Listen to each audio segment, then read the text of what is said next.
Ikaw sa gihapon, bisan hindi na ako. Langga, nadumduman mo pa bala?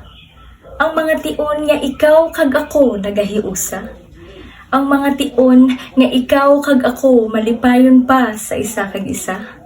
Kag ang mga tion nga ikaw lang kag ako, kag wala pa sang siya.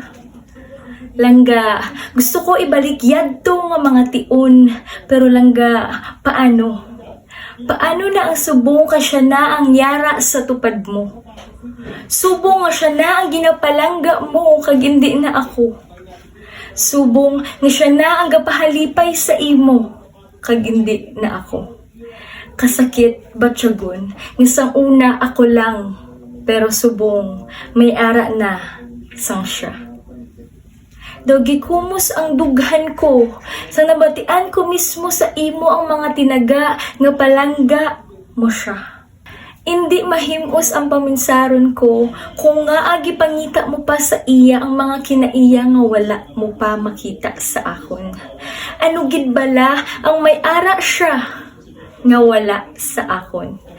Palangga ta ka, kag importante ka gid sa akon. Pero ako, ginkabig mo lang nga opsyon sa kabuhi mo. Importante lang ko kung wala siya sa tupad mo. Masapakan mo lang ko kung wala na siya oras sa imo. Pero bisan amo na langga, gusto ko mabalaan mo nga ikaw, kag ikaw sa gihapon ang yara sa tagipusoon ko.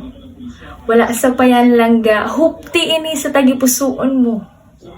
Magapabilin nga ikaw, bisan hindi na ako.